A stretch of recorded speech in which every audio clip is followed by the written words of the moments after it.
Akkasumatti YouTube ammoo abdiidhaaf warri haaraa taatan subscribe, like, share, commentii bakka dogongoraan qabutti bakkaan waan nu dubbachuu barbaadanitti commentii jala naa barreessaa. Galatoomaan isin jaa.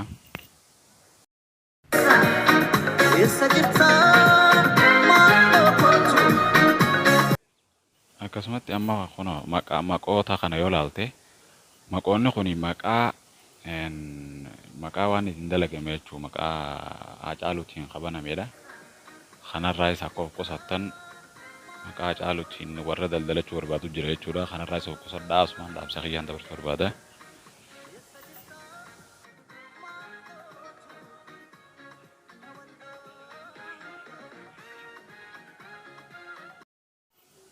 Guyyaa Haacaaluutti yaadannu Haacaaluu artistii qaalii Oromoof qaaliidhaan jira duraanuu namuu gawwama danda'uun yaadata. Anis haala kanaaniin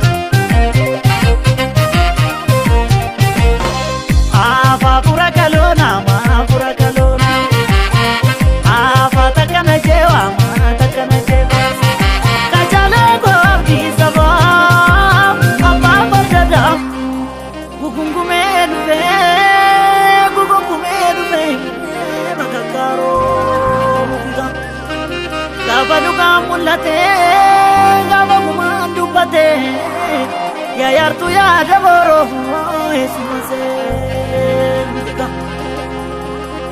onnataa kaayyoneera jabaa onnee sibiila kutataa warra beebee amboo biqilchee dhiira Oromiyaan dhabdee dhiira Oromoon dhabee dhiira bokkisaa akka leencaa tokkicha hanga kuma goota onneen sibiila goota onneen ibidda Haacaaluu fitee nama lubbuu biili qabaatuuf mafaangoo lalaana sabaa koof lolee du'een abdiisaa gaata sabaa koof lolee du'een taaddasaa biruuta jette shuushuraa dhiira kaayyoon kees kufee nafuu Aloni bakanga